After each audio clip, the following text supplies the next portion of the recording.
गुजरात से लंदन जा रही थी और ऐसे में प्लेन का क्रैश करना एक ऐसी स्थितियां और मनोदशा को दिखा रही है कि अब क्या होने वाला। भारत के लिए एक बुरी खबर निकल करके आ रही है। एयर इंडिया का प्लेन क्रैश कर गया है और उसमें करीब करीब बताया जा रहा है कि 230 लोग सवार थे और साथ साथ 12 क्रू मेंबर, यानी टोटल 242 लोग सवार थे और वह जहाज़ गुजरात से लंदन जा रही थी और ऐसे में प्लेन का क्रैश करना एक ऐसी स्थितियां और मनोदशा को दिखा रही है कि अब क्या होने वाला है, कैसी स्थितियां हो सकती है। और उसमें खबर निकल कर यहाँ तक आई है कि गुजरात के पूर्व सीएम विजय रूपानी भी मौजूद थे और कहीं मैंने न्यूज़ में अभी देखा है कि वह उनकी खबर आ चुकी है कि अब वह नहीं रहे। फिलहाल अभी पुष्टि नहीं हुई है कि कितने लोगों की जान गई है, कितने लोगों की जान नहीं गई है, अभी तक वो क्लैरिटी नहीं है। लेकिन सारी कोशिशें चल रही है, सब कुछ डेटा निकालने की कोशिश की जा रही है। बोइंग 787 ड्रीम लाइनर्स जो प्लेन है एक्चुअली अपनी रनवे 23 नंबर से स्टार्ट हुई थी। स्टार्ट होते ही कुछ प्रॉब्लम्स आना शुरू हो गया था। हालांकि उन्होंने एयर ट्रैफिक कंट्रोल को वो नोटिस भेज दिया था, लेकिन उधर से कोई जवाब नहीं आया और बस कुछ ही दूरी चलने के बाद वह एक पुराने अस्पताल में क्रैश कर जाती है और वहाँ पर कुछ मलबा फंसा हुआ दिखता है और जहाँ पर वो प्लेन क्रैश करती है करीब करीब पूरा निष्णाभूत होता हुआ दिखाई देता है। उस स्थिति को देखने के बाद ऐसा नहीं लगता है कि कोई लोग बच पाए होंगे कि नहीं बच पाए होंगे। इस दुख की घड़ी में पता नहीं क्या होने वाला है, कैसे लोग रिएक्ट करेंगे, किस तरह से चीज़ें होंगी, यह तो कहना मुश्किल होगा। लेकिन जहाँ तक ये न्यूज़ निकल करके आ रही है कि ऑलमोस्ट 242 लोगों में से इंडिया के करीब करीब 171 लोग शामिल थे। 53 लोग ब्रिटिश थे और कनाडा के 1 लोग थे और पुर्तगाल के 7 लोग बैठे हुए थे। और ऐसे में बहुत सारी चीज़ें अभी डाटा निकल के आना शुरू हो चुका है। हालांकि कुछ फुटेज CISF ने क्लियरली करके वो दिखा दिया है विमान क्रैश की स्थिति को कि किस तरह से विमान क्रैश हुआ है और क्या क्या चीज़ें फुटेज हुए।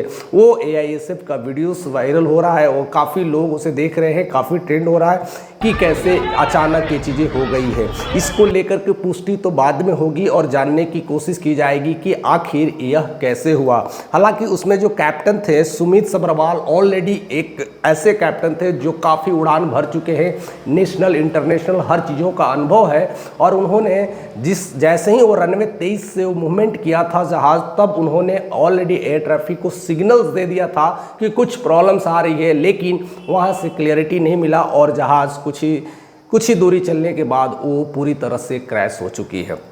हालांकि जिस तरह का आप वीडियोस माध्यम से देख पा रहे हैं, ऐसी दर्दनाक स्थिति, कितने परिवार के लोग कैसे कैसे स्थितियां में होंगे, क्या होंगे, अभी तक क्लैरिटी नहीं आई है। लेकिन बहुत सारे लिस्ट एक ऐसे जारी किए हैं जिसमें उनके नाम लिखे हुए हैं, उनके सीट नंबर्स लिखे गए हैं कि इस सीट पर इस नाम के लोग बैठे हुए। ऑलरेडी एयर इंडिया की तरफ से यह लिस्ट जारी की जा चुकी है। हालांकि बहुत सारे जो क्रू मेंबर्स है आसपास में तुरंत पास होने की वजह से सबको अस्पताल में ले जाने की कोशिश की जा रही है। बचाव की राहत बहुत तेज़ी से चल रही है। लेकिन एक बुरी खबर ये आ रही है कि पूर्व डिप्टी CM गुजरात के विजय रूपानी अब नहीं रहे, अब वो इस दुनिया में नहीं रहे और वो भी अब जैसे ही गुजरात से वो भी लंदन की तरह रवाना हो रहे थे और उनके भी बहुत सारे कुछ काम होंगे। ऐसा न्यूज़ आ रहा है कि वो अपनी बेटी से मिलने जा रहे थे। लेकिन ऐसे कई सारे जो लोग होंगे जो गुजरात से लंदन की तरफ रवाना हो रहे होंगे, कई सारे भारतीय, कई सारे परिवार, कई सारे आज जो स्थिति है भारत के गमगीन हो रहा होगा। ऐसे में कई भी लोग उस तरह का वीडियोस ना बनाए जो परिवार को ठेस पहुँचे। कई सारे क्लैरिटी पे बात भी होगी कि आखिर ये जहाज़ का क्रैश होना क्यों हुआ, आखिर संकेतात्मक सिग्नल को कैसे रिपोर्ट नहीं किया गया, क्योंकि ये फ्लाइट ऑलरेडी इंटरनेशनल है। ऐसे में इस तरह का घटना होना बहुत कुछ चीज़ों को चिंताजनक विषय में डाल देती है। हालांकि बहुत जल्दी खुलासा भी हो जाएगा, चीज़ों को जानने की कोशिश की जाएगी। लेकिन अभी तक जहाँ तक क्लैरिटी है कि 100 से ज़्यादा लोग की ऑलमोस्ट डेथ हो चुकी है, लेकिन अभी तक क्लियर नहीं हुआ कि कितने लोग और अभी इस स्थिति में घायल हैं या बचे हैं यह कहना अभी भी मुश्किल होगा, लेकिन बहुत जल्दी गाइडलाइन शुरू की जाएगी, बहुत जल्दी सारे रिपोर्ट्स शुरू किए जाएंगे। लेकिन ऑलरेडी जिनके भी परिवार ऑलरेडी गुजरात से वो लंदन की तरफ रवाना हो रहे थे, सबके परिवार धीरे धीरे गुजरात के उस हॉस्पिटल में आना शुरू कर रहे हैं। और वह हॉस्पिटल अभी एक ऐसा नज़ारा देखने को मिलता है, लगता है कि अब पूरी स्थिति और भी गंभीर होता जा रहा है। हर कोई अपने परिवार से, हर कोई अपने परिवार की बॉडी देखना भी चाहता होगा। तो शायद इस बात को कहना कितना मुश्किल होगा, कितना दर्दनाक होगा कि कैसे वह अपने परिजनों से मिल सके, कैसे अपने परिजनों के स्थितियों को देख सके।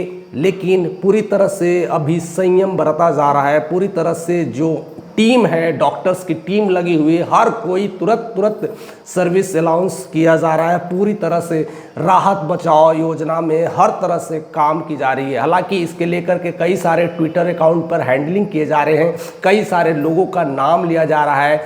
खास कर के जो 787 ड्रीम लाइनर की जो एयर इंडिया कंपनी है, उसको लेकर भी विवाद किए जा रहे हैं कि क्यों ऐसे ऐसे जहाज़ इंडिया में चलाए जा रहे हैं जो ऑलरेडी फिट नहीं है। अगर थोड़ी सी प्रॉब्लम्स हो जाए तो ऐसी स्थितियों में हमें अच्छे प्लेन्स देनी चाहिए। लेकिन अभी स्थितियां ऐसी नहीं है। अभी ये दुख की घड़ी में भारत के हर लोग चिंतित होंगे, क्योंकि यह पहलगांव से भी बहुत बड़ा नुकसान हुआ है।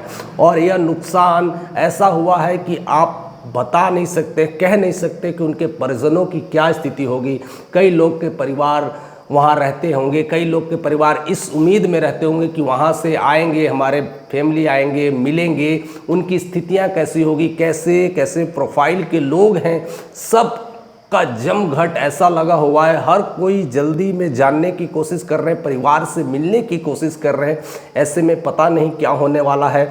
बहुत कुछ वीडियोस बार बार वायरल हो जा रहे हैं, हर सेकंड वीडियोस वायरल हो रहा है। हर कोई जानने की कोशिश की जा रही है कि कब गाइडलाइन शुरू होंगे, कब लिस्ट शुरू होंगे, कि क्या मेरे परिवार अभी भी बचे हैं, क्या अभी भी घायल है, कि वो इस दुनिया में नहीं रहे। जो आपके मन में श्रद्धा भक्ति जिस तरह की चीज़ें वो आप करें, जिससे उनके परिवारों को थोड़ा सा शांति मिल सके। आज के वीडियो में बस इतना ही कहना चाहूँगा, क्योंकि अभी बहुत कुछ चीज़ें वायरल हो रही है। हर आधे घंटे में नए नए वीडियोस आपके मिलेंगे, बहुत सारी चीज़ें होने वाली है।